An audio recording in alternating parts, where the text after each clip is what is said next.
Hi everyone, as always, I'm Vlad Sparastoria and I know things about shooting. A lot of you have asked me for clarification about ghost guns, which have been talked about a lot lately in the Italian press, but especially in the American press. Furthermore, the topic ties in perfectly with another evergreen subject in the Italian press, which is the issue of blank-firing guns modified to become real weapons. To answer these two questions, which are actually in a sense the exact same question, you need to understand a bit about firearms technology. This is also where the great confusion in this field comes from. If you look around the web, among commentators, journalists, and ordinary people who comment, some have a basic understanding of how firearms work, while many don't have any knowledge at all.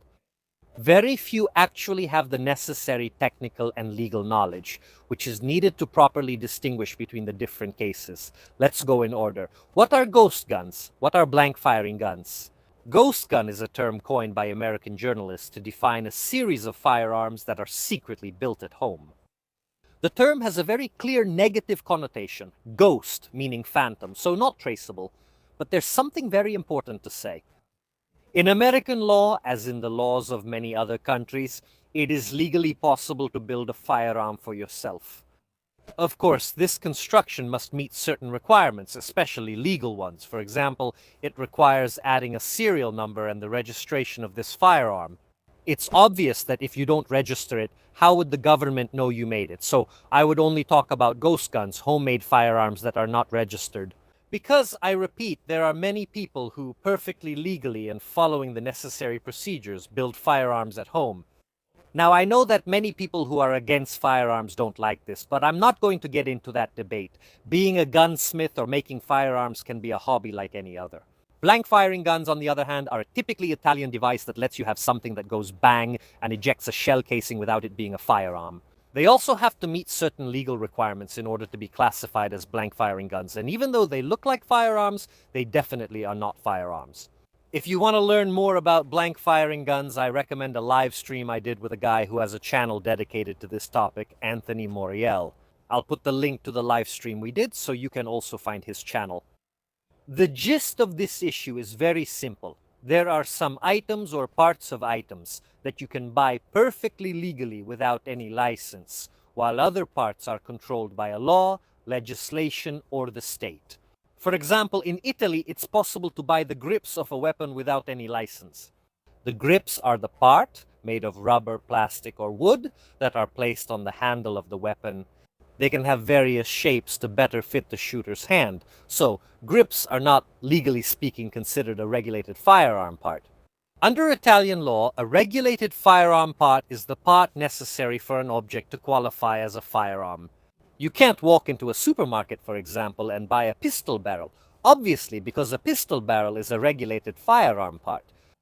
In America, when it comes to ghost guns, the situation is quite unique, because the only thing that would count as a regulated firearm part using the Italian definition, and therefore is regulated in its purchase and sale, is the so-called receiver. The receiver, or frame or body of the weapon, is the part that holds everything together. So it connects the barrel with the bolt, with the components and the firing mechanism to form the weapon itself. It's a very old definition because in old muskets, the only complex mechanical part was the firing mechanism, the plate with the firing mechanism, and so that was what defined the entire weapon. In fact, the receiver of the weapon is exactly what houses the firing mechanism and connects it to the other parts. As you can see here, the definition is rather vague, because there are many different types of receivers, again, frames or bodies of the weapon. Some modern weapons, to be more modular and interchangeable, have a frame properly called that is very simple. So all the other parts, the firing mechanism, but also the trigger and especially the barrel, are not considered weapon parts in America. So someone could buy, without any license, the barrel of a weapon, the firing mechanism of a weapon, but you have to build a receiver if you can't buy it legally, for example, for criminal purposes, because the receiver is the controlled part. And to build this receiver, over the years, different techniques have been used, some a bit more complicated, which require knowledge of metalworking, for example. Lately, with 3D printing, downloading a ready-made file and loading it into your own printer has objectively made building these frames much easier. And this is the important thing, because you can't just take and 3D print an entire weapon. There are components in firearms that have to withstand enormous mechanical stress, and something 3D printed is completely unsuitable for this purpose. However, the loophole that some people who are against firearms would like to close is exactly this. It has become very easy to make a receiver, and the receiver is the only controlled part. I can easily order and have the barrel and many other components delivered to my home. Let it be clear, the barrel of the weapon is mechanically the most difficult part to build. While in Italy, the frame, the bolt, and the barrel are all controlled parts, so they are considered weapon parts. In America, that's not the case, only the frame is. And here we connect to the Italian topic of blank firing guns. Blank firing guns, by their nature, vaguely resemble firearms. They are made with different materials. For example, Zamac is widely used, which is a metal alloy not strong enough to withstand the pressures of live fire. The barrel, normally in the so-called top firing models, is blocked, so they fire upwards and can't usually be used with real ammunition. However, a malicious buyer, not interested in a starter pistol, could acquire one of the necessary components for building a firearm, the firing mechanism. Since the firing mechanisms, meaning the trigger and everything that happens after pulling the trigger that leads to the firing of a shot, are very similar, if not identical, to those of regular firearms. And very counterintuitively, especially for people who don't know how firearms work, the firing mechanisms of pistols are probably the most complicated firing mechanisms that exist. I don't want to go into technical details, but for someone with bad intentions, it's easier to build a submachine gun than a semi-automatic pistol. So with a blank firing gun, a criminal has the frame, the firing mechanism, and sometimes the slide available. However, it takes a lot of work to turn something like that into a real weapon, or at least into something capable of firing a shot without devastating consequences. I repeat, firearms operate with crazy amounts of energy. It's not hard to make something that fires a shot, but making something that lasts a bit and is reliable is very difficult. Now, is it possible to modify a blank firing gun into a pistol? It depends on your definition of modify. Let me explain. With enough work, it's possible to turn anything into anything. A person with enough knowledge of how firearms work and how they function, a whole range of tools, like a lathe, for example. He could go right now to Leroy Merlin and get what he needs to build, for example, a submachine gun or other firearms. We actually saw this happen a few years ago when Shinzo Abe was assassinated. In a country like Japan, which has some of the most restrictive gun laws, a person, starting from components anyone can buy, built a weapon. He built what we would call a ghost gun because he made it at home, so by definition a homemade weapon, and he used it to assassinate the former Prime Minister of Japan.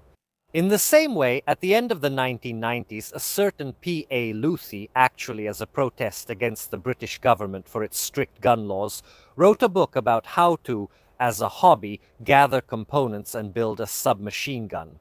And this book is circulating on the internet, thus demonstrating that certain strict gun laws don't make much sense if on the other side there's a criminal determined enough to build such a weapon. Here the only factors are determination and technical knowledge. So is it possible to modify a blank firing gun to make it a functional weapon? Yes, it is technically possible. However, and this is the key point which many people who are afraid of guns, like many journalists who are afraid of guns, do not understand. If I have the technical knowledge and skills needed to take a blank firing gun and turn it into a real weapon, I also have the knowledge needed to make one completely from scratch. Having the firing mechanism from the blank firing gun only saves this person a bit of time, but a gunsmith or a blacksmith who is able to make this modification is perfectly capable of building it from scratch. So banning blank firing guns would have zero impact on public safety. The issue of clandestinely made firearms is quite a difficult topic. In my opinion, it really puts the whole discussion about firearms in a very bad light. I, like many others, I think the majority of lawful gun owners often feel unfairly attacked by the media that tends to demonize, often without understanding, a whole range of issues. The most important point I've tried to emphasize is that those who do these things, those who build illegal homemade guns, are criminals, whereas those who own legal firearms, statistically speaking, commit fewer crimes than regular people. So, excuse us if we feel a bit attacked. I hope this video has cleared up some of your doubts. If you still have any, write them in the comments. Maybe if there are interesting questions or topics I haven't covered, I can make another video to clarify some of these issues. Well, that's all for today. As always, I'll see you next time.